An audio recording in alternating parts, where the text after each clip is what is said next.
di Untar, jadi mahasiswa kita. Saya kayaknya nggak perlu perkenalkan lagi ya, mestinya karena apa? Karena sebagian besar tentunya mahasiswa arsitektur Untar pasti mesti udah kenal Pak Dian nih. Kalau nggak kenal kelewatan nih Pak Dian ya. Jadi Pak Dian akan membagikan materi tentang sustainable ya. Dan ini tentu adalah materi yang masukan yang sifatnya banyak memberikan input, terutama yang berhubungan dengan materi kita, yaitu arsitektur organik ya. Nah, kalian silakan menyimak, mendengarkan dengan baik, dan silakan kalau ada yang mau didiskusikan bertanya ya. Tapi nanti setelah dicatat dulu, nanti kalau sudah selesai, enaknya gimana Pak Dian? Enaknya kalau selesai dulu ya, baru ada pertanyaan hingga tuntas penjelasannya ya. Oke, kita tidak panjang lebar, kita mulai saja. Pak Dian, silakan waktunya. Oke, terima kasih Pak Rudi Surya, Pak Himaladin atas undangannya. Ini saya sifatnya mau share aja. Sebetulnya materi yang saya bawakan ini sudah pernah saya sampaikan waktu mengisi kuliah di S2 juga. Gitu. Jadi ini Pak Hima mungkin sudah pernah dengar sebelumnya. Ini saya mungkin untuk memperkecil bandwidth, saya akan matikan videonya karena saya akan share presentasi. Mungkin saya mulai sekarang ya.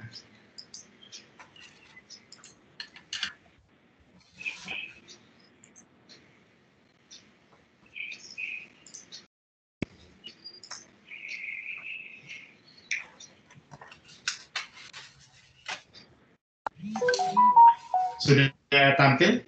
Sudah. Sudah ya. Oke.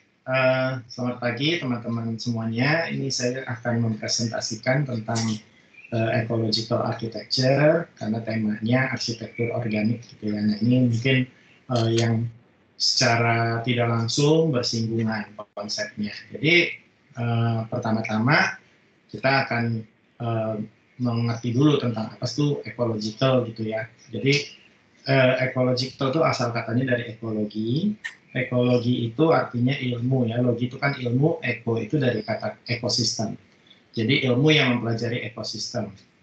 Sementara ekosistem itu sendiri merupakan hubungan timbal balik, jadi dua arah antara manusia dengan lingkungannya. Nah, jadi prinsip-prinsip ekologi itu adalah prinsip-prinsip keilmuan tentang ekosistem tersebut. Gitu.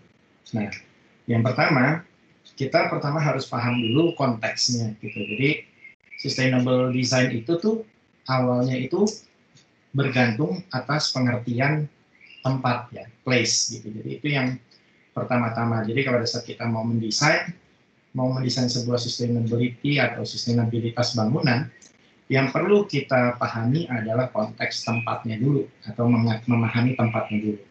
Nah, kalau kita paham dan sensitif terhadap kondisi-kondisi yang ada di lingkungan tadi, maka kita bisa membuat sebuah karya arsitektur atau bangunan tanpa merusak lingkungan. Jadi kita bikin bangunan mengklaim bahwa bangunan kita ramah lingkungan, gitu ya. Nah, itu caranya adalah kita harus memahami dulu lingkungannya, karena setiap tempat itu memiliki lingkungan yang berbeda-beda, gitu ya. Tergantung site kita ada di mana dan lingkungan kita seperti apa.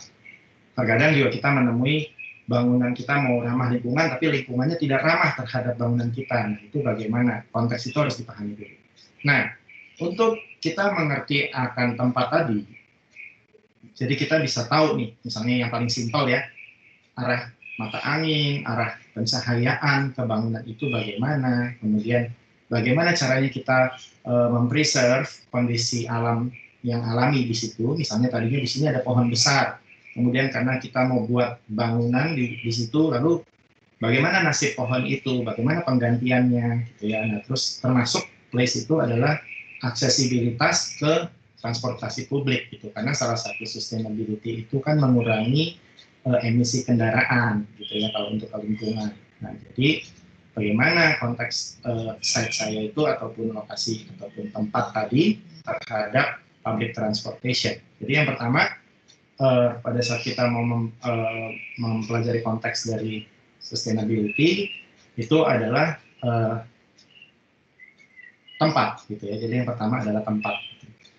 Lalu berikutnya, bagaimana caranya dari tempat tadi terus kita mau mengkoneksikan karya kita ke alam gitu ya. Nah, jadi pertama kalau kita membuat sebuah bangunan di tengah kota atau di luar kota ataupun di pegunungan atau apapun itu, kita mesti juga tahu apa sih yang desain kita itu bisa memberikan apa ke lingkungan. Jadi bukan apa yang bisa kita ambil dari lingkungan, tetapi karya arsitektur kita itu bisa memberikan apa ke lingkungan itu gitu. Misalnya kita sudah mengambil dari lingkungan itu berupa katakan space yang tadinya untuk resapan air misalnya gitu ya. Terus kemudian pada saat kita bangun daerah resapan jadi berkurang. Nah, bagaimana caranya kita mengembalikan itu sebagai arsitek bangunan kita itu mengembalikan fungsi lahan tersebut gitu ya. Termasuk kepada lingkungan sekitarnya. Misalnya di sebelah kita tetangga tadinya karena tempat kita itu masih belum ada apa-apa, site kita masih kosong, masih alami. Lalu kemudian dia kan mengambil sesuatu pasti dari situ. Nah, bagaimana kita mengembalikan ke lingkungan, termasuk ke lingkungan yang terbentuk karena bangunan. Gitu. Nah, itu juga. Jadi kita bagaimana cara kita connect terhadap alam sekitarnya. Yang berikutnya adalah kita harus memahami natural process gitu ya. Jadi kalau secara harafiahnya begini, alam itu apapun yang terjadi di alam selama bukan buatan manusia ya, natural system itu sama sekali nggak ada waste, tidak ada waste, tidak ada limbah, gitu ya. Nah itu tuh closed loop, jadi dia tuh ada sebuah siklus yang tertutup di alam ini, yang siklus itu akan terus berjalan begitu. Nah adanya disruption dari manusia ataupun dari dari tingkah laku manusia itu mengganggu siklus tersebut gitu ya. Jadi banyak entitas atau makhluk-makhluk hidup yang skala mikro bahkan sampai yang besar itu punah ya karena adanya gangguan tersebut yang salah satunya disebabkan oleh manusia. Nah, supaya kita tidak terlalu banyak mengganggu natural process tadi, kita harus paham proses apa yang kita ganggu gitu ya. Nah, ini pada saat kita mau membuat sebuah bangunan, kita ada mengganggu proses apa, misalnya, oh di sini tadinya proses tempat ya tadi ya, yang tadi saya sampaikan sebelumnya, misalnya kayak resapan, kayak oh tadinya di sini adalah tempat untuk berkembang biaknya hewan atau apa, nah itu kita mesti pikirkan yang seperti itu. Ini contoh yang paling harafiahnya, tapi sebetulnya yang kita ganggu itu skalanya mungkin nggak terlalu besar, cuma impact-nya karena yang bikin bangunan bukan kita saja, jadi jadinya besar sekali gitu. Nah ini juga namanya butterfly effect istilahnya gitu. Lalu berikutnya adalah bagaimana impact dari environment tadi. Setelah kita mengganggu itu, kita mesti memahami apa sih impact yang akan timbul. Misalnya, oh ya gara-gara kita tutup resapan lalu jadi banjir, itu yang paling simpel ya. Jadi itu adalah bagaimana lingkungan merespon bangunan kita. Kalau yang tadi bagaimana bangunan yang kita desain merespon lingkungan. Nah, sekarang dibalik nih, gitu kan. Nah, ini jadi pola pikirnya itu kalau kita mau sedikit menggali tentang ecological atau building design, ecological building design atau architectural, itu pemikirannya harus dua arah. Bagaimana lingkungan itu pertama ya, yang sudah ada kita disrupt. Lalu bagaimana gangguan dari lingkungan itu terhadap bangunan kita akibat adanya bangunan kita tadi gitu ya. Nah, jadi ada banyak nih, misalnya kita untuk negative natural impact itu kita bisa menggunakan dari building materialnya misalkan ya, yang dia bisa low atau non toxic misalkan gitu. Itu ada banyak. Dan bicara mengenai toxicity gitu ya, itu tuh banyak sekali material yang tanpa kita sadari itu beracun. Sebagai contoh, di Australia itu penggunaan material asbestos itu sangat dilarang. Ya. Di Eropa apalagi. Di Belanda itu kalau misalkan kita lagi mau bikin rumah, kemudian gali pondasi, ketemu sekeping potongan asbestos misalnya ya, potongan asbes itu cuma seukuran A5 gitu ya. itu mereka saking paranoidnya ataupun saking dilindunginya atau nggak diperbolehkannya, itu yang datang pakai baju kayak APD gitu ya, biohazard gitu, dan dimasukkan asbes, potongan asbes itu seolah-olah dia punya radiasi.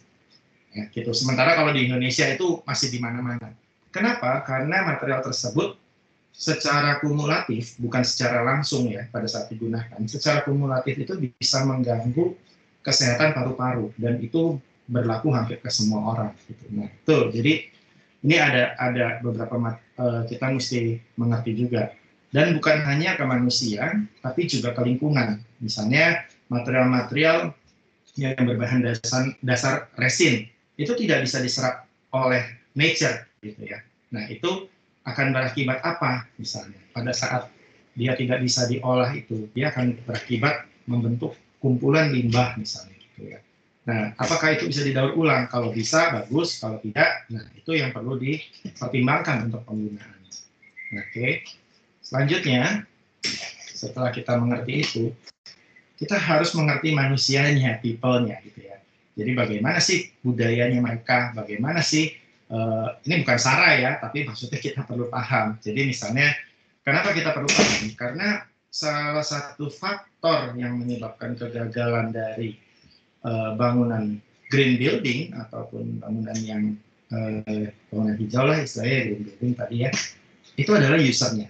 Jadi pada saat kita sudah bikin bangunan, wah ini bangunan sangat ramah lingkungan misalnya ya, kita pakai even sampai misalnya kita mau cuci tangan itu pakai wastafelnya itu, tabnya itu yang bisa menghemat air, kemudian kita pakai grey water system misalnya begitu. Tapi kalau misalnya usernya itu dia tidak teredukasi dengan baik atau tidak terbiasa menggunakan sistem tersebut, ya dia akan cuci tangan, penggunaan airnya walaupun tapnya itu udah irit, dia akan buka air aja.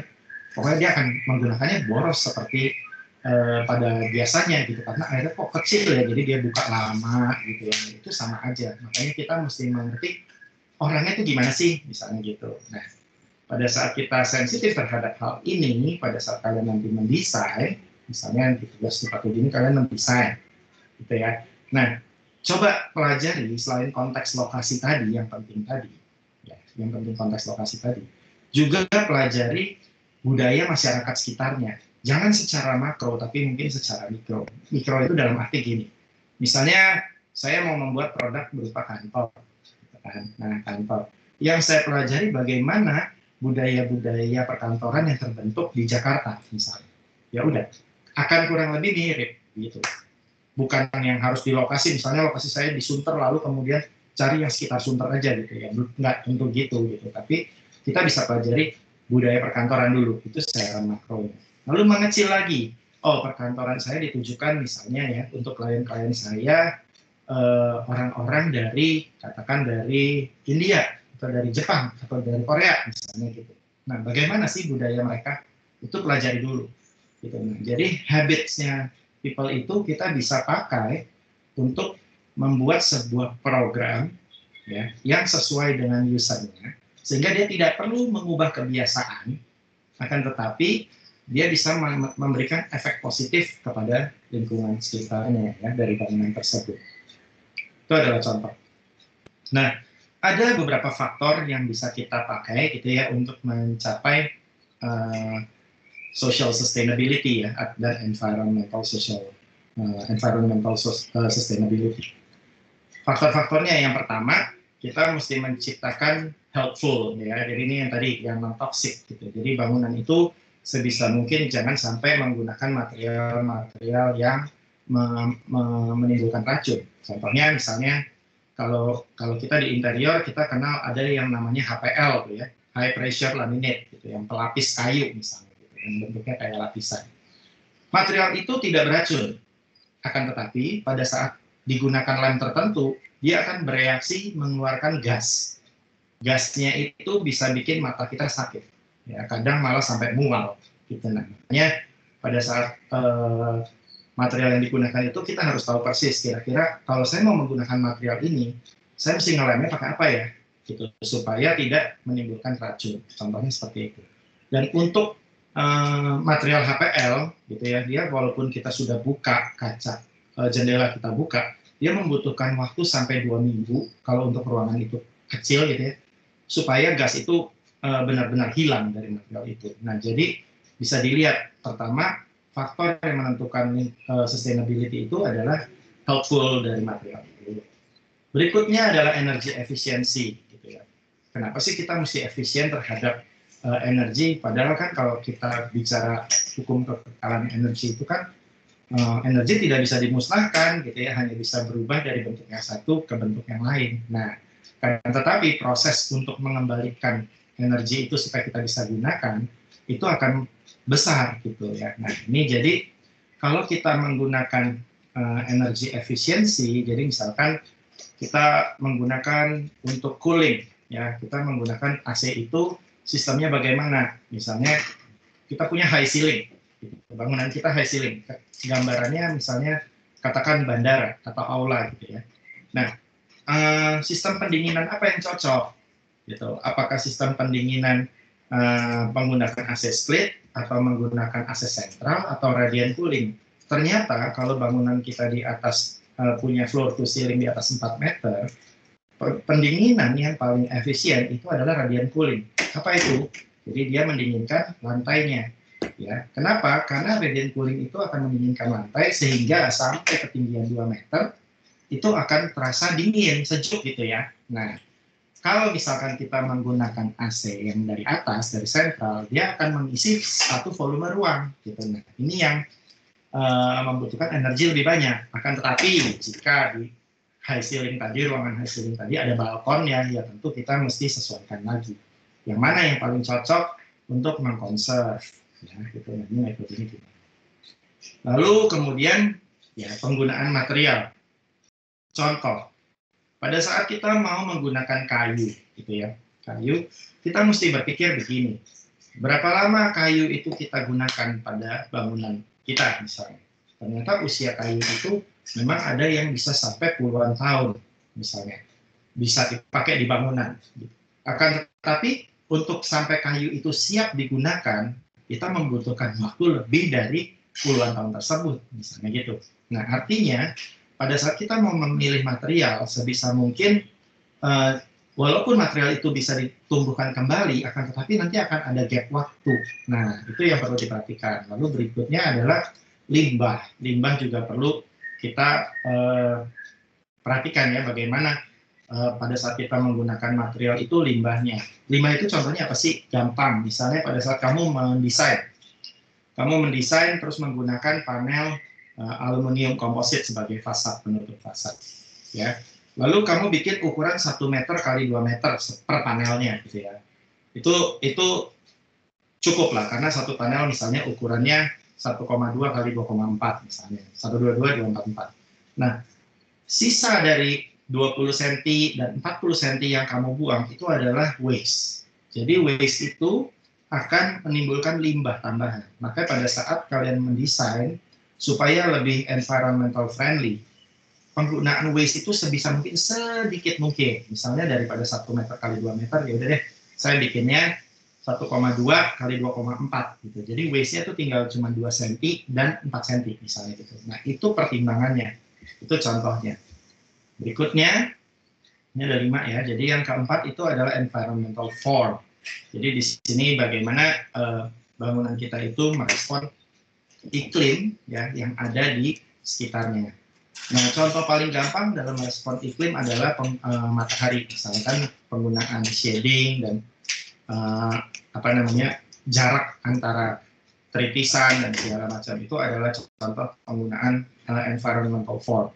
Daripada kita menggunakan AC, mendingan kita menggunakan shading misalnya ya. Tapi tentu karena di hawa suhu di luar itu udah 32 derajat, sedangkan suhu nyamannya itu ada di 24 dan 25 derajat Celcius, maka tentu kita tidak bisa menghindari air conditioning ya, atau kita bisa bicara AC lah gitu ya. Tapi setidaknya dengan menggunakan itu, penggunaan AC-nya jadi nggak perlu terlalu boros, karena tidak ada direct sunlight dan radiasi dari matahari langsung yang membuat ruangan tersebut jadi terasa hangat. Gitu ya. Jadi itu contohnya. Yang kelima ya tentu adalah good design. Nah contohnya seperti ini. Misalnya kita membuat sebuah bangunan, lalu kemudian bangunan tersebut menahan angin gitu atau ngeblok angin, itu akan menciptakan efek-efek baik ya untuk bangunan tersebut dan untuk lingkungannya. Contohnya apa sih? Misalnya pembentukan wind tunnel gitu ya. Wind tunnel itu sangat berbahaya. Ada case di Kuningan, di Menara Kuningan, apabila kita jalan menuju ke parkiran karena harus lewat luar, itu di sebelahnya gedung tinggi tapi jaraknya memang sudah mengikuti jarak bebas bangunan. Akan tetapi dinding antara kafling satu dengan kafling lainnya dibuat tinggi. Nah itu membentuk lorong angin, gitu ya. Lorong angin itu karena dia posisinya agak sempit, jadi orang jalan itu susah sekali gitu. Jangan coba-coba buka payung kalau di situ gitu ya. Jadi ibaratnya banyak yang terbang lah payung. Nah itu hati-hati pada saat kita mendesain, kita harus paham betul bagaimana efek yang akan kita timbulkan. Yang paling parah kalau di angin adalah turbulensi. Ya, turbulensi itu terjadi, misalnya contoh di Bundaran HI ya, bentuk Grand Hyatt misalnya. Di Grand Hyatt itu kolam renangnya sekarang kenapa ditutup view yang langsung ke Bundaran HI? Tadinya dia ada kolam renang, orang berenang itu bisa langsung lihat view-nya ke Bundaran HI.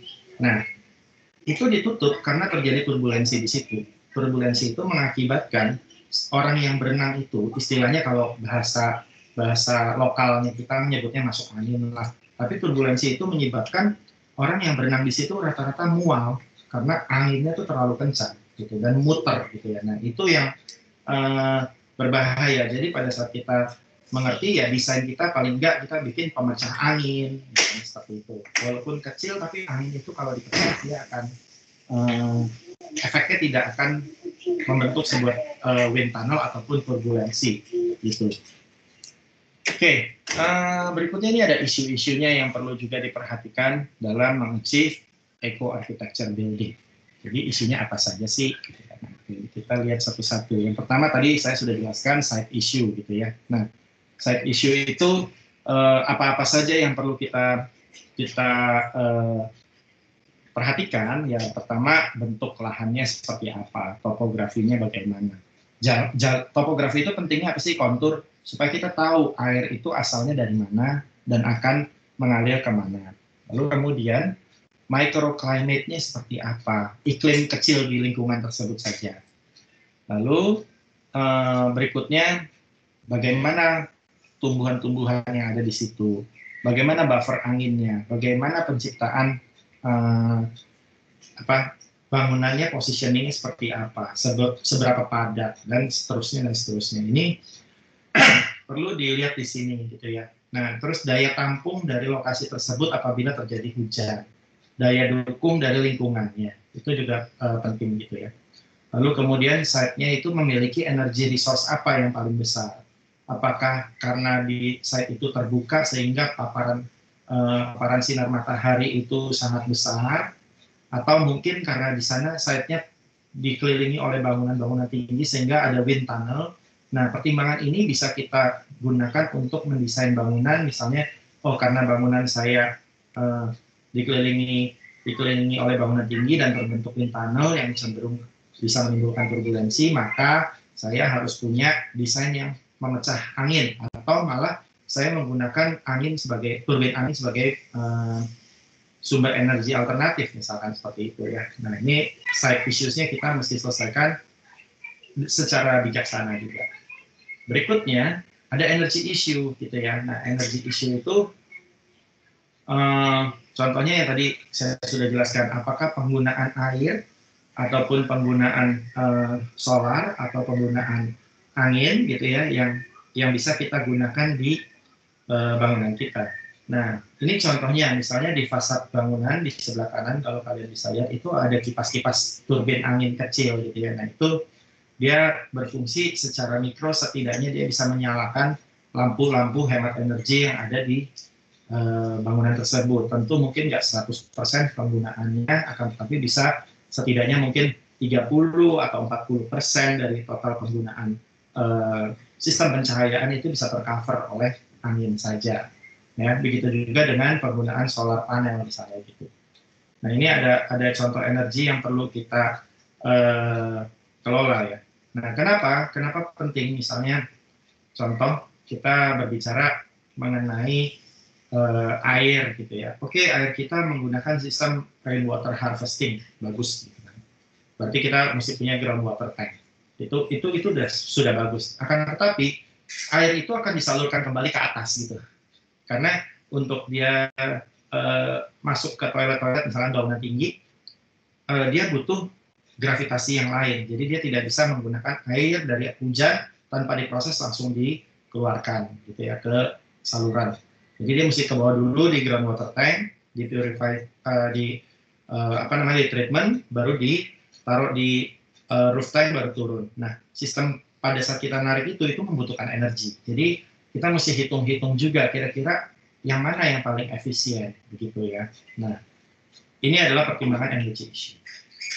Yang berikutnya ini tadi water, sebagai contoh begini ya, water issue itu menjadi penting karena ini, misalnya kita membuat sebuah apartemen, taruh satu apartemen kita memiliki 1000 unit gitu ya, yang saya anggap sama semua, tipenya katakan tipe studio atau one bedroom gitu kan. Nah, domestic use untuk air di Indonesia itu rata-rata orang, per satu orang sekali mandi itu sekitar 15 liter. Itu kurang lebih ya. Dengan penggunaan shower bisa turun ya sampai 10 liter. Taruh kita pakai shower semua 10 liter. Nah, pada saat kita berhitung 10 liter itu, kemudian kita kali unitnya ada 1000, jadi 10.000 liter, dan kita kali misalkan satu unit itu ada 2 orang, berarti ada 20.000 liter gitu ya, 20.000 liter yang setiap orangnya mandi 2 kali, jadi dikali 2 lagi, jadi ada 40.000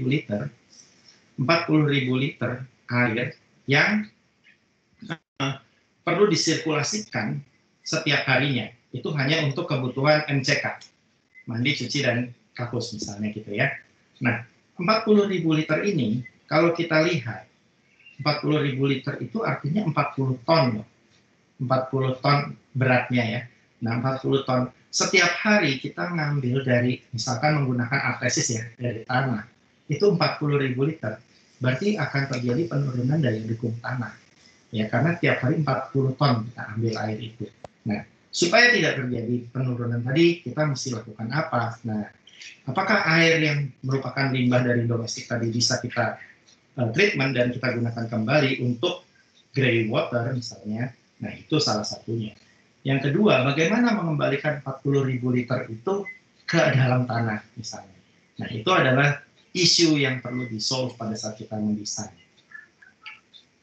Untuk air ya. Nah, yang material, salah satunya adalah penggunaan material. Ada material-material yang bisa digunakan secara lifetime. Ya, contohnya adalah tembaga. Tembaga itu kenapa bisa digunakan secara lifetime?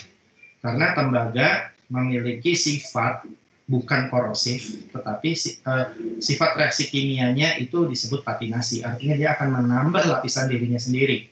Nah, karena dia menambah lapisan dirinya dan dia tidak makin menipis, maka dia bisa digunakan dalam jangka waktu yang panjang.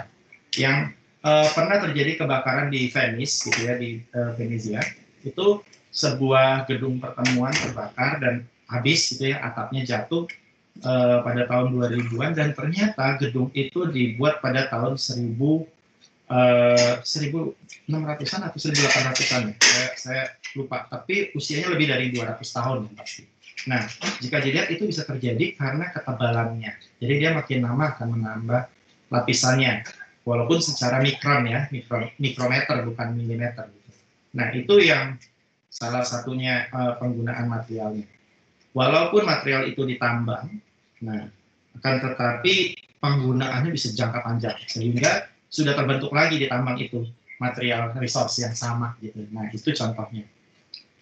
Oke, berikutnya ini ada waste gitu ya, yang tadi sebenarnya saya sudah jelaskan. Jadi ini salah satu isunya. Waste itu kadang sangat menimbulkan polusi. Polusinya bisa jadi bukan polusi udara saja, akan tetapi juga polusi tanah misalnya gitu ya. Jadi itu akan mengganggu sistem-sistem yang ada, sistem lingkungan yang ada di dalam tanah. Nah, ini gambar di kanan merupakan desain fasad yang dibikin menggunakan waste dari potongan ACP. Gitu. Jadi dari bekas-bekas project itu diambil kemudian disusun. Oke, nah ini yang community issue. Ini yang tadi juga sebenarnya sudah saya sampaikan di depan. Bagaimana sistem sosial, ekonomi, dan environment ini akan membentuk sebuah sustainable community. Karena kita nggak bisa memungkiri pada saat kita bicara desain, itu tidak bisa target marketnya siapa untuk semua, itu sangat sulit. Gitu ya. Walaupun kita berbicara, katakan taman kota itu untuk semua, akan tetapi akan terbentuk kelas-kelas sosialnya sendiri. Nah, maka pada saat kita mendesain, kita perlu memahami komunitasnya. Ini salah satu isu yang sulit juga gitu ya. Nah, ini arsitektur yang affect environment. Ini ada hanya kesimpulan dari yang tadi sudah saya sampaikan. Jadi sebenarnya sustainable architecture itu karena tadi ecological itu adalah hubungan timbal balik ya, ekosistem, hubungan timbal balik antara manusia dengan lingkungan, maka sustainable architecture itu dia mencari ya, jadi bagaimana hubungan yang positif antara si arsitektur tersebut atau manusianya juga di dalamnya terhadap lingkungan sekitarnya. Nah, misalnya kayak gitu. Dan ini ada contoh-contohnya, nanti bisa dibaca. Selanjutnya ada yang kita sebut minimal energy consumption gitu ya. Di sini bagaimana tadi kita meminimalisir penggunaan energi yang di dalam ruang. Lalu ini adalah mimpi yang kita coba capai kalau misalkan kita bicara sustainability ya, zero pollution. Nah, pollution itu bisa terjadi karena carbon footprint, artinya pada saat kita mau kirimkan material ke site, ada berapa jaraknya, kemudian berapa karbon yang terbuang, dan segala macamnya. Ini adalah mimpi yang perlu dicapai. Lalu berikutnya adalah renewable energy sources. Jadi ini penggunaan energi terbarukan. Ini biasanya yang paling umum dipakai adalah solar panel. Sekarang gedung-gedung pemerintahan diwajibkan menggunakan solar panel, walaupun secara penggunaannya hanya efektivitasnya hanya 20% misalnya gitu ya. Kan tetapi mereka sudah memulainya. Oke, ini energy efficient tools ini juga perlu dipakai. Jadi misalnya pada saat kita membangun lift misalkan, lift itu bagaimana supaya lift tersebut tidak menggunakan energi yang besar misalnya. Eskalator bagaimana, kadang ada yang dimatikan lalu menggunakan sensor-sensor termasuk lampu dan segala macamnya. Jadi ini adalah tools yang perlu diperhatikan secara mikro. Oke, kira-kira begitu presentasinya. Semoga bisa membantu atau memberikan ideas tentang ecological architecture. Mungkin saya kembalikan ke Pak Rudi dan Pak Himaladin. Jika ada teman-teman ada pertanyaan, mungkin silakan. Baik, Pak Dian. Jadi tadi Pak Dian sudah sampaikan bagaimana kita ini harus memperhatikan hal-hal yang berhubungan dengan sustainable, yaitu kelangsungan ya.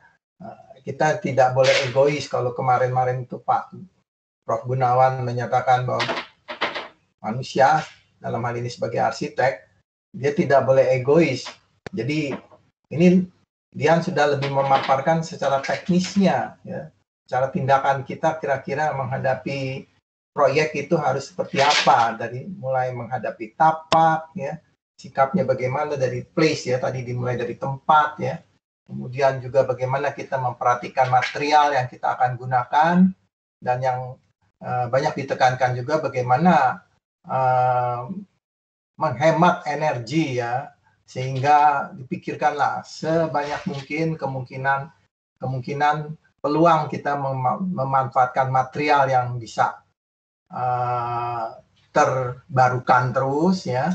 Kemudian kita juga memikirkan bagaimana supaya kita tidak boros dengan energi, segala macam kemungkinan ini harus kita pikirkan, terutama dalam proses merancang yang proyek-proyeknya akan kalian garap ya. Silakan kalau ada yang mau bertanya, waktu diberikan kepada kalian. Silakan. Saya mau nanya, Pak. Oke, Ya, Kelvin, Rafael. silakan. Silakan Rafael. Ya, terima kasih Pak atas kesempatannya. Saya mau mengucapkan selamat pagi juga untuk Bapak Ibu dosen yang telah hadir dalam meeting hari ini dan berterima kasih kepada Pak Dian atas materinya yang sangat mencerahkan di pagi ini. Sebelumnya saya ingin bertanya nih Pak, tadi sempat di awal ada dijelaskan 2 poin yang menarik bagi saya. Yang pertama itu poin bahwa kita ketika merancang harus merangkul juga penghuninya yang kira-kira nanti kita mau rancang ini untuk siapa. Karena habit nanti berpengaruh juga kepada sustainabilitas dari rancangannya. Dan poin kedua adalah sebelum kita merancang kita harus memahami juga lingkungan termasuk tetangganya. Mungkin di situ sudah terbentuk suatu habit juga dari tetangga-tetangganya terhadap tapak kita yang sudah mereka saling berhubungan dan kita harus bisa memberikan kembali kepada tapak kita termasuk tetangganya juga. Nah, saya ingin bertanya Pak, kira-kira bentuk usaha seperti apa Pak yang bisa kita lakukan sebagai arsitek untuk merangkul para tetangga dan juga calon penghuni dari rancangan kita ini Pak. Kalau misalkan manusia sekarang justru sebenarnya sikapnya itu justru masih merusak dan juga tidak peduli dengan lingkungannya ini Pak. Itu bagaimana bentuk yang bisa direspon dari arsitek untuk merangkul penghuni dan tetangganya ini. Terima kasih Pak. Oke, Kelvin, terima kasih. Saya langsung jawab aja dulu ya biar nggak kepanjangan. Jadi gini, kalau untuk arsitek, kenapa arsitek itu perlu merangkul? Karena nanti akan terbentuk habit dan segala macam. Cara usahanya pertama adalah kita hanya bisa melakukan itu by design. Artinya begini, misalnya kita menggunakan konsep-konsep seperti penggunaan balkon bersusun tapi yang bisa saling berkomunikasi, misalnya gitu ya. Jadi balkonnya misalnya kita bikin kalau di apartemen tidak masuk ke dalam unit, akan tetapi balkonnya itu ditonjolkan keluar unit sehingga antar tetangga itu bisa saling berkomunikasi. Itu satu contoh. Yang kedua, ruang-ruang komunal yang disediakan itu lebih bersifat kolektif. Contohnya misalnya ada di setiap lantai. Kalau kita ini kasusnya contohnya apartemen ya, karena yang paling banyak tetangga. Saya ambil contohnya itu. Terus contohnya di setiap lantai itu kita create sebuah kantong ataupun tempat komunal yang bisa digunakan para penghuni di lantai tersebut untuk saling duduk, nongkrong, ngobrol gitu ya. Nah, tentu kita nggak bisa berharap mereka itu langsung jadi orang yang sangat bersosialisasi dengan tetangganya, gitu ya. Kenapa? Karena salah satunya pertimbangan habit orang di Indonesia saat ini dalam membeli apartemen adalah karena private, gitu. Karena dia tidak harus berurusan dengan tetangganya, karena dia tidak perlu pusing lagi. Gitu ya. Nah, itu yang menjadi pertimbangan orang untuk beli. Arsitek secara tidak langsung sebetulnya ya, secara mikro itu tuh mengatur pola hidup manusia. Dalam arti gini, contoh misalkan kamu mendesain satu unit apartemen ataupun satu unit rumah, kemudian kamu meng-create ada kamar tidur, di sebelah kanannya itu ada toiletnya misalkan gitu ya, dan di ke sebelah kiri itu dia sudah keluar dari kamar menuju misalkan ke ruang keluarga. Artinya selama penghuni itu tinggal di unit tersebut atau di rumah ataupun apartemen tersebut, kamu sudah mengatur hidup dia secara tidak langsung. Bahwa kamu kalau mau mandi ke kanan, bahwa kamu kalau mau bertemu keluarga kamu keluar dari sini belok kiri, gitu. Padahal kalau zaman dulu ya, kalau kita lihat nature-nya manusia itu bebas-bebas saja. Pada saat mau keluar, ya saya tinggal jalan aja mau kemana aja pada saat masih nomaden gitu ya. Nah ini yang sistem kreasi arsitektur itu bisa sampai semikro itu kalau kita bahas. Lalu berikutnya kamu bertanya mengenai bagaimana usaha arsitek untuk membuat ataupun supaya para user ini akan jadi bisa dekat gitu ya tadi Kelvin, atau gimana ya tadi maksudnya? Iya Pak, bagaimana kita bisa merangkul mereka kalau misalkan sikap mereka sekarang sebenarnya secara umum yang kita temui itu manusia masih merusak lingkungannya gitu Pak. Oke, opsi pertama adalah kita mengedukasi mereka dengan cara kamu mungkin bisa browsing namanya silakan dicari yang namanya Dubai Sustainable City. Yang kedua, kalau memang manusia sekarang itu masih memiliki habit yang merusak lingkungan, maka kamu bisa mengurangi kesempatan mereka merusak pada desain kamu. Nah, kesempatan merusak lingkungan itu contohnya seperti apa? Nah, misalnya katakan buang sampah sembarangan, misalnya gitu ya. Nah, ada satu apa ya? Maksudnya satu kebijakan yang menarik di Thailand gitu ya. Di mall-nya Thailand itu dia hanya menyediakan tempat sampah di luar lobi utama. Jadi kalau kamu ke dalam mall-nya itu nggak akan ketemu tempat sampah. Jadi mereka membiasakan orang itu kalau misalkan punya sampah pribadi, mereka bawa dulu, simpan dulu, taruh tas atau gimana, nanti di depan dibuang. Ya, jadi itu adalah bagaimana kebijakan, ya, jadi kebijakan bukan desainnya. Kebijakan itu dibentuk untuk supaya orang itu sadar bahwa kalau semakin banyak dikasih tong sampah, dia akan semakin mudah nyampah, kasarnya gitu. Nah, tapi dengan dia kurangi jumlah tempat sampah, ya, atau dia posisikan tempat sampahnya itu di posisi-posisi tertentu, dia bisa mengurangi limbah secara tidak langsung gitu. Karena orang males beli yang bungkusan gini, buangnya jauh misalnya gitu ya. Karena ada sifat itunya gitu. Itu contohnya, Kelvin. Oke. Baik. Terima kasih banyak, Pak. Ya, sama-sama. Abis ini ada Dava nih mau nanya. Dava, silakan Dava. Nanti Nadifa yang menyusul setelah Dava. Mana Dava? Ayo, halo Pak. Selamat pagi Pak dan teman-teman. Saya mau nanya Pak, apakah kita bisa membenahi misalkan site atau lingkungan kita kan dapat dikatakan hal yang mikro gitu. Terus kita bisa nggak sih desain kita tuh dapat mengaruhi lingkungan sekitarnya menuju ke hal yang makro gitu. Jadi walaupun site tersebut udah dikatakan mengalami proses kerusakan sudah beratus-ratus tahun gitu, misalkan kayak dia ada di Jakarta gitu. Apa yang bisa kita lakukan gitu Pak? Oke, jadi begini. Pemikirannya jadinya seperti ini, Dava. Jadi ini bagus ya. Jadi pertanyaannya bagaimana sih lingkungan yang mikro ini bisa mempengaruhi yang makro gitu. Jadi sebetulnya dari lingkungan yang mikro ini kita perlu perhatikan juga setidaknya bahwa bangunan yang kamu desain itu menginisiasi adanya perubahan. Contohnya seperti itu. Ya, bisa lebih bagus kalau memang misalkan bangunan-bangunan di sekitar kamu itu telah menyebabkan kerusakan, lalu dengan adanya bangunan kamu menyelesaikan itu semua.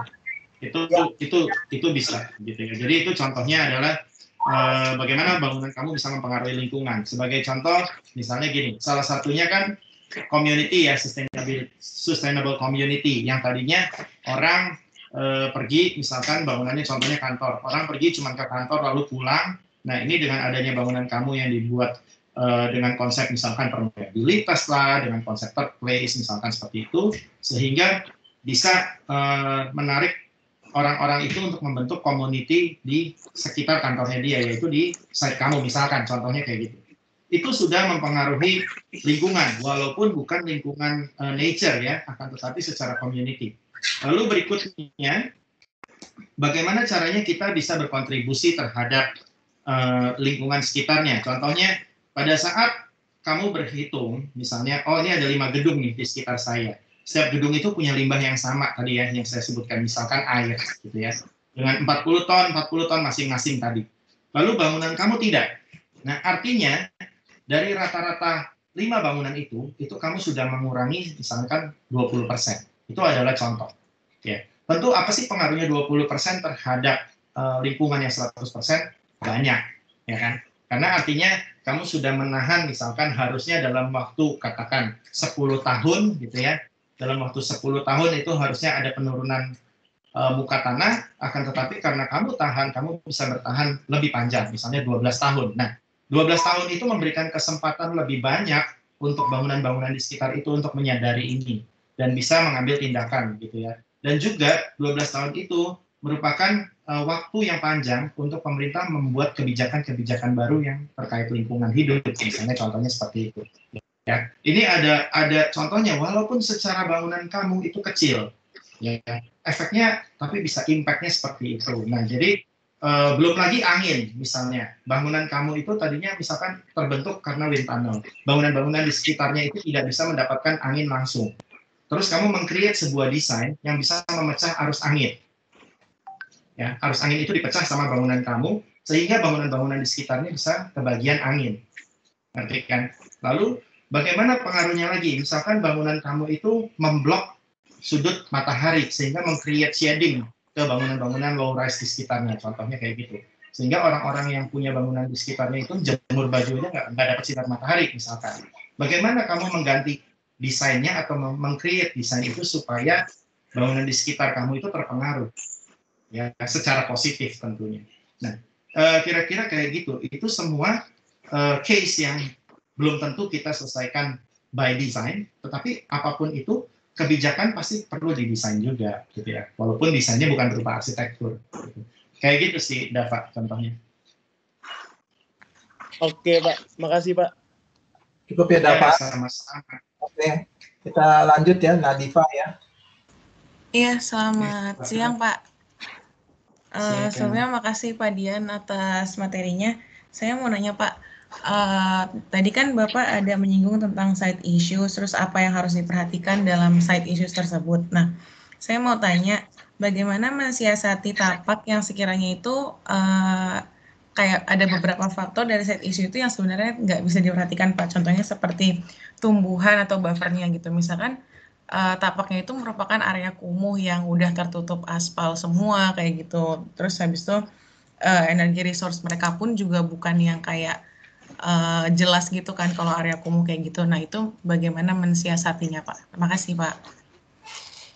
Silakan ya. Oke, maksudnya siasatnya itu siasat dalam arti gimana ya maksudnya Nadifa? Iya misalkan kayak kalau misalkan tapaknya udah jelas gitu kan Pak. Itu seperti apa maksud saya? Oh ya, site-nya itu saya ingin lebih ke yang area kumuh gitu sih Pak. Jadi kayak mengolah area kumuh. Jadi biasanya tuh udah tertutup aspal atau kayak ya pokoknya udah terjadi perkerasan semua gitu Pak. Udah nggak ada area hijaunya segala macam kayak gitu-gitu. Nah menurut Bapak ya gimana gitu mengolah lahan yang seperti itu gitu? Oke, ini saya kasih logiknya ya. Nanti kamu ngolahnya desain saya kembalikan ke kamu. Tapi logiknya begini. Kalau memang area tersebut sudah tertutup ya, kita bicara side issue, sudah banyak tertutup perkerasan, gitu kan maksudnya kan ya. Sudah banyak tertutup misalkan floor beton, aspal dan segala macam. Lalu terbentuk secara kita bicaranya organik ya, yang bahasa quote input kalau secara negatifnya itu sprawling atau kumuh gitu, penyebaran dengan kumuh gitu slump. Nah, kamu mesti pahami dulu kira-kira apa sih yang kekurangannya kalau akibat yang ditimbulkan misalnya ya dengan adanya perkerasan itu.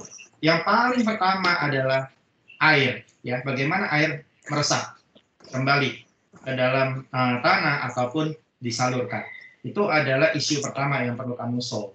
Ya, misalnya, oke, air di sini karena di sini semua banyak tertutup perkerasan sehingga pengaliran air membutuhkan waktu yang lebih panjang. Misalkan gitu. Nah, jika bangunan kamu men-solve itu, misalnya bisa jadi ya, kamu bikin sebuah groundwater tank atau water treatment plant di bagian bawah daripada karya kamu yang mengambil air-air dari lingkungan tersebut. Gitu. Ya. Untuk penggunaan apa?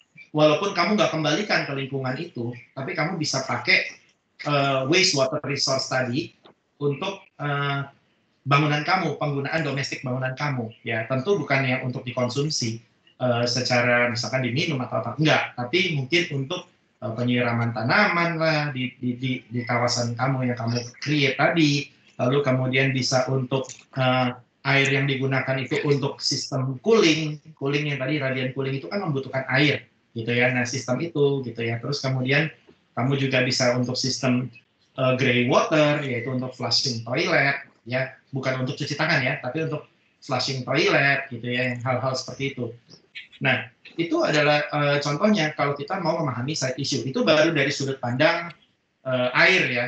Kita belum bicara dari sudut pandang kalau lingkungan itu kan salah satunya juga berbicara microclimate ya, atau temperatur.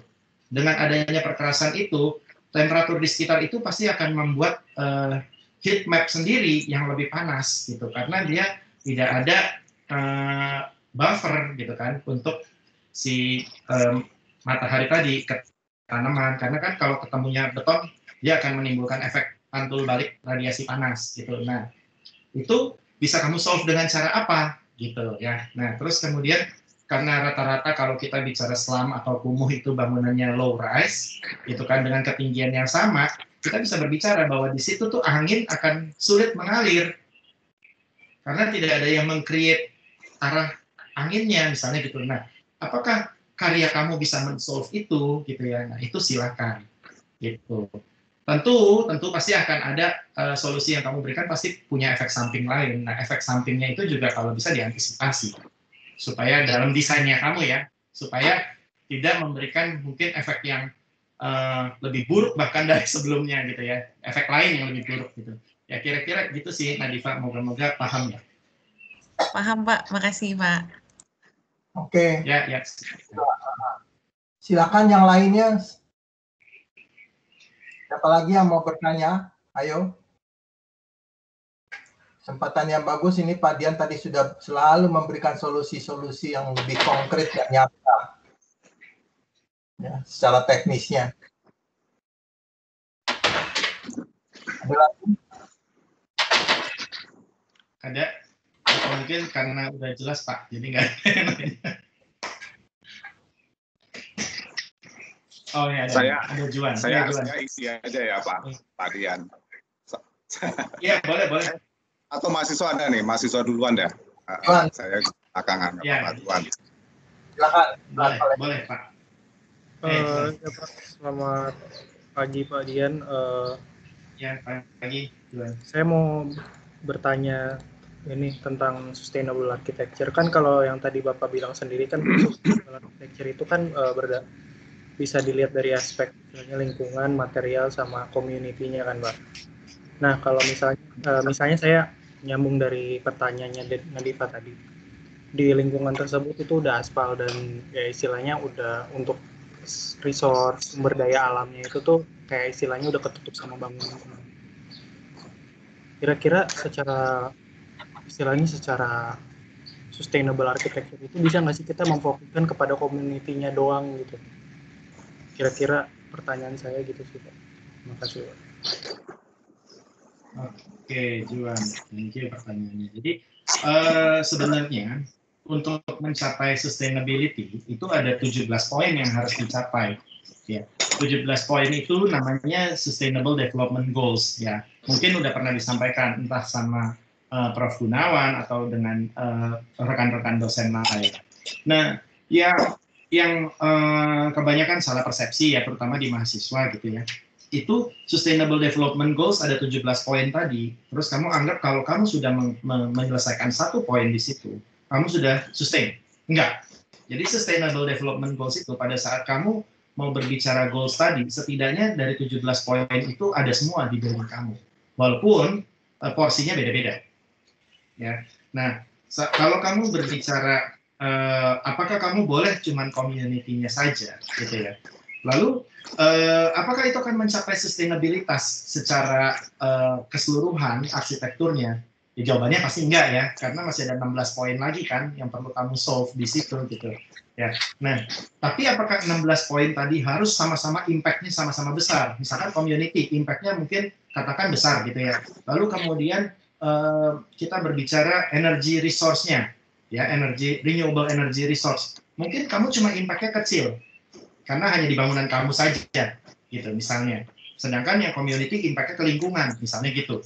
Nah, terus hal seperti itu yang perlu kamu selesaikan, baru kamu bisa bilang kalau udah dapat 17 poin itu, walaupun skalanya ada yang sangat kecil, walaupun sifatnya hanya baru menginisiasi, bukan merupakan impact langsung atau hasil langsung, itu tetap harus dicapai gitu. Contohnya ya, bagaimana kan salah satu SDG itu kan salah satunya mengatasi poverty, ya. Nah, bagaimana caranya kamu bisa mengatasi poverty di situ, misalnya. Nah, lingkungannya bagaimana? Apakah lingkungannya, ternyata lingkungan saya masih banyak nih pengangguran. Nah, misalkan bangunan kamu merupakan bangunan publik yang mempekerjakan orang sekitar, ya, itu juga sudah merupakan inisiasi Sustainable Development Goals gitu. Nah, satu lagi, jadi nggak perlu semuanya harus berbentuk satu desain ya. Jadi misalnya oh saya bikinkan di bawah itu lantai 1 untuk public area, di mana public area itu isinya adalah pada jam tertentu atau pada hari tertentu berisi kumpulan PKL misalkan, ya. Nah itu juga udah merupakan inisiasi gitu. Nah desainnya apa? Desainnya adalah lapak yang kamu siapkan dalam bentuk itu gitu. Nah itu contohnya. Jadi kalau hanya menyelesaikan community, isu community, maka kamu bisa dibilang bukan sustainable architecture yang menuju goals, akan tetapi kamu sebuah karya desain yang men-solve isu komunitas tadi, community issue tadi di lingkungan tersebut. Gitu kira-kira, Juan. Berarti setidaknya kayak mengarah pada 17 poin tadi ya, tapi walaupun impact-nya nggak terlalu besar, at least udah mengarah gitu ya. Iya, betul. Karena nggak mungkin kan kemakmuran suatu lingkungan kamu selesaikan di satu proyek kan. Itu kan harus bertumbuh secara kolektif juga gitu. Kira-kira gitu. Oke Pak Dian, saya udah ngerti. Terima kasih banyak Pak. Oke. Iya, sama. Ada lagi mahasiswa yang mau bertanya? Silakan, kalian punya kesempatan, masih banyak waktu ini, masih cukup. Baru Pak Hima nanti, Pak Hima tadi mau memberikan... Mau diskusi aja Pak. Oh, mau diskusi. Boleh sih, sementara Pak, kalau misalnya mahasiswa masih nunggu, sementara Pak Hima dulu nggak apa-apa. Ya, silakan Pak Hima. Dulu deh. Ini Pak, sorry saya nyalain kamera ya. Ini Pak, kita udah pernah ketemu dan saya juga pernah mengkritik sedikit. Kita lihat ini ya, perkembangan isu arsitektur mengenai hal yang sebenarnya mirip ini ya. Pertama itu green building yang muncul dulu, kemudian timbullah sustainable, dan terakhir ekologi sebagai yang terakhir. Karena kenapa ini itu berangkat itu semakin lama semakin rumit gitu loh. Kalau green building mungkin lebih sederhana dibandingkan ekologi gitu.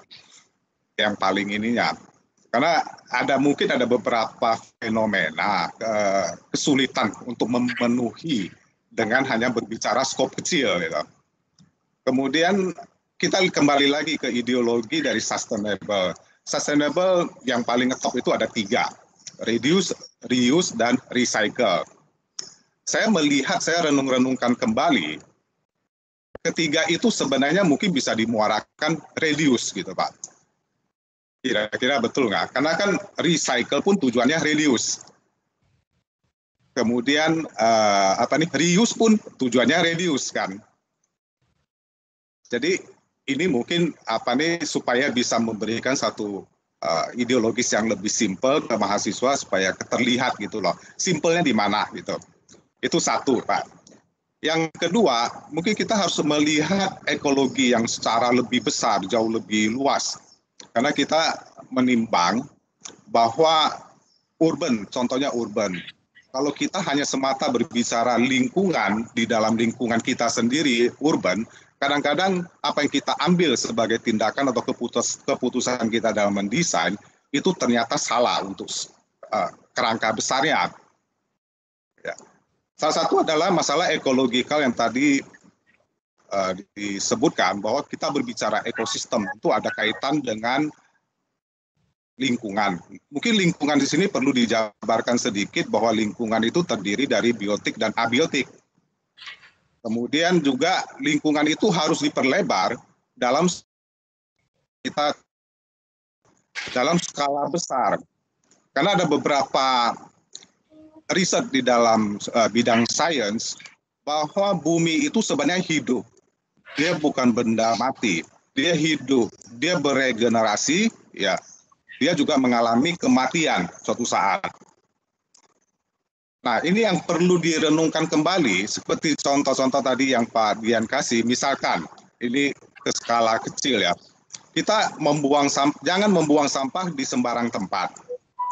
Apakah betul pernyataan jangan membuang sampah di sembarang tempat, kemudian kita membuang sampah pada tempat tertentu, dan kemudian diambil, dan kemudian diantarkan lagi ke tempat lain untuk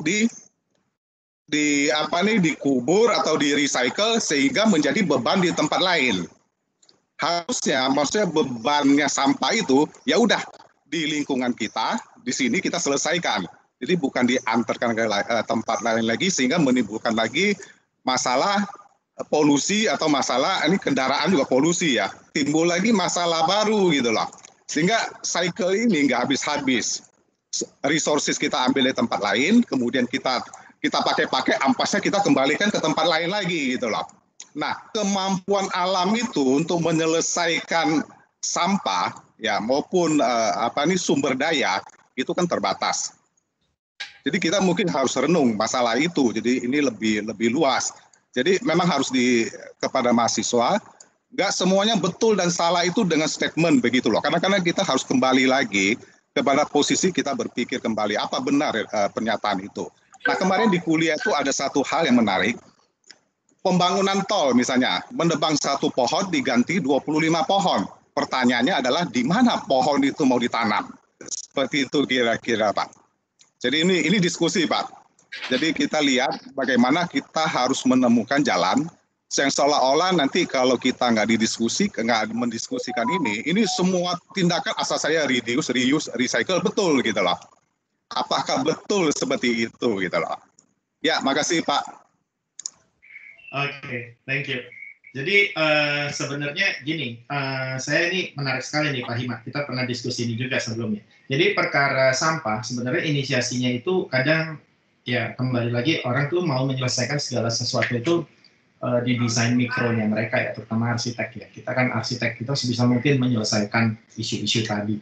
Sebenarnya ada beberapa isu yang tidak perlu diselesaikan dalam bentuk desain, artinya dalam bentuk bagaimana ada desainnya lah gitu, bentuknya seperti ini, ada formnya gitu ya. Kadang isu-isu itu bisa diselesaikan hanya dengan kebijakan. Sebagai contoh misalkan pemilahan sampah gitu ya. Oh sampah plastik, ini buat apa sih sampah plastik, kertas dipilah gitu ya. Nah ternyata dalam proses pengolahan limbah, terutama sampah yang ada di Bantar Gebang, di TPA, isu pertama adalah memilah sampahnya. Itu yang takes time. Kenapa sampah itu bisa menggunung gitu ya. Nah kenapa perlu dipilah? Karena sistem daur ulang dari masing-masing jenis sampah itu berbeda, gitu.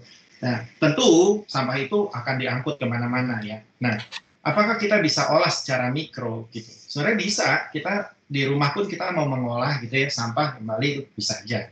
Lalu masalah yang kenapa di awal itu ada green building, lalu berikutnya ada sustainability, lalu terakhir ada ecological. Mungkin saya kembalikan bahwa itu semua hanya label gitu ya. Itu hanya label saja. Yang kita ambil hanya bagaimana cara berpikirnya. Tadi Pak Hima juga sudah sampaikan. Jadi bagaimana cara berpikirnya ataupun kita anggap mereka itu hanya tools saja. Bukan sebuah keharusan untuk diikuti atau bahkan yang sekarang dianggap sebagai sebuah standar. Itu menurut saya ada sedikit kekeliruan di situ. Kalau misalkan kita menganggap kita harus menggunakan standar green building gitu. Bahkan standar green building itu menurut saya nggak standar gitu, karena nggak bisa dipakai di semua lingkungan misalnya. Di Indonesia misalkan seperti itu. Nah, dan nggak bisa dipakai di semua project juga. Jadi buat saya yang kita pakai dari tools itu hanya pemikiran di belakangnya saja. Bahwa kita mau menginisiasi ini, lalu bagaimana mengimplementasikan itu di proyek kita. Jadi jangan menggunakan standar yang baku tersebut mentah-mentah kita terjemahkan ke dalam desain. Lalu perihal mengenai isu ekologi, itu mengenai ekosistem memang saya tidak membahas lingkungan biotik dan abiotik. Karena kondisinya di sini saya langsung mengkontekskan kepada ecological architecture. Jadi itu kalau biotik dan abiotik saya harus menjelaskan jauh ke belakang lagi gitu ya. Nah, perihal yang tadi sampah sudah saya jelaskan. Kira-kira seperti itu. Jadi pesan saya juga untuk teman-teman, kalau kita mendapat sebuah konsep ya, saya bicaranya ini konsep ecological architecture, kemudian kita mendapatkan konsep lain ya, katakan sustainability, ya sustainable development goals tadi, itu hanya konsep. Jadi kalau kamu mau menerapkan itu hanya sebatas tools saja. Kalau menurut saya seperti itu sih. Lalu kalau misalkan kita tidak mau pakai itu juga gitu ya, selama kita memiliki pemikiran, ujung-ujungnya akan relate juga ke situ gitu. Nah, Jadi saya ingat sekali nih waktu itu Pak Franky pernah bilang gitu ya, waktu kapan itu sebenarnya green building itu cuma label aja katanya. Cuman label aja. Sebenarnya dari zaman dulu orang udah berpikir itu, cuma belum ada namanya aja, maka dilabelkan green building. Dan saya sependapat dengan itu ya, karena jauh sebelum adanya regulasi green building, sebenarnya kesadaran itu sudah ada, walaupun porsinya berbeda-beda. Seperti itu sih Pak Hima mungkin tanggapannya. Moga-moga bisa bantu teman-teman juga nih dalam nanti berpikir atau mendesain atau mengkonsep karyanya. Oke, Ya, baik. thank you. Ada lagi yang lain mahasiswa yang mau bertanya?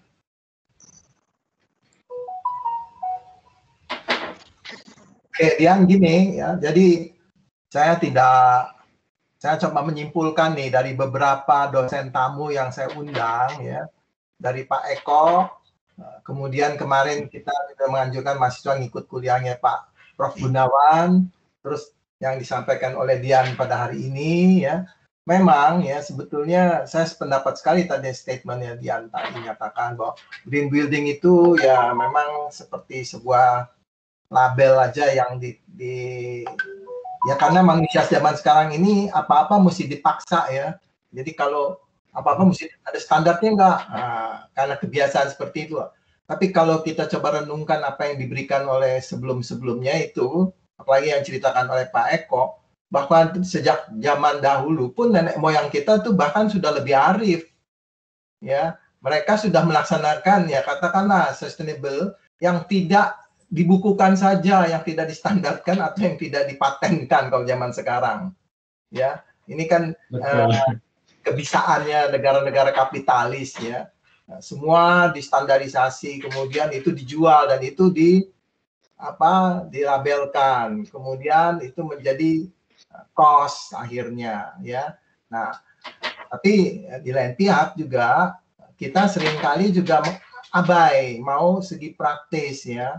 Seringkali egonya lagi keluar, peduli amat pada tetangga sebelah atau lain sebagainya. Yang penting ini tanah saya ya. Nah, keserakahan dan egois inilah yang kita harus pahami. Nah, kita ini kalian-kalian ini terutama nih mahasiswa yang akan jadi arsitek pada generasi berikutnya, ya kalau bukan kalian yang mikirkan siapa lagi ya. Jadi pesan-pesan ini atau materi yang disampaikan ini adalah membekali kalian untuk nantinya di dunia kerja, dunia profesi ya, sebagai arsitek selalu ingat bahwa kita tidak boleh melakukan hal-hal yang katakanlah merusak lingkungan kita sendiri gitu ya. Walaupun kita dibayar mahal, tapi kita harus berani berargumentasi, kita harus bisa bilang menyatakan tentunya dengan cara yang baik. Nah, kalau kita diberi pengetahuan yang lengkap, bekal yang banyak, maka kita bisa berargumentasi. Tapi kalau tidak, ya kalah dengan yang punya uang. Ya, klien mengatakan begini ya sudah. Nah, bagaimana cara menjelaskannya? Nah, tadi banyak sekali hal-hal seperti yang uraikan itu menjadi suatu masukan ya. Yang usahakanlah di dalam tugas tepat tujuh ini kalian terapkan, kalian coba kembangkan ide-ide ini ya. Selain kalian mengembangkan bentuk program ya yang unik ya, tapi juga tentunya harus pikir bahwa di belakang dari pemikiran itu semua diliputi atau katakanlah sudah dipikirkan terhadap SGD yang banyak itu ya.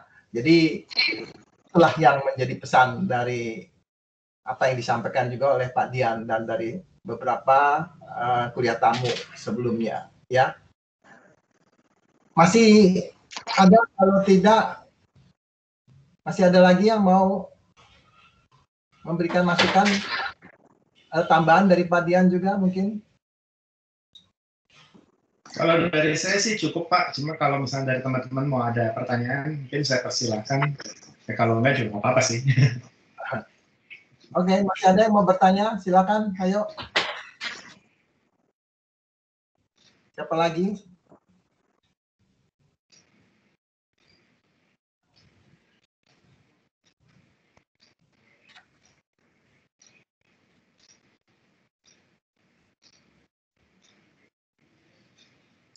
Ayo, masih Oke.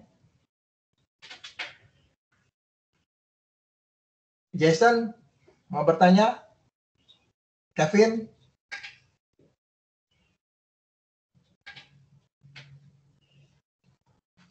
Kevin. Ayo, kemana lagi dia? Ayo. Dengerin kan tadi? Nggak tidur kan? Belum ada sih, Pak. Simak yang baik ya. Kevin kemana nih Kevin? Ayo Kevin tanya dong. Kevin Hadi. Ya ada dua nih Kevin. Kevin Hadi, Kevin Sukanda. Silakan. Nah,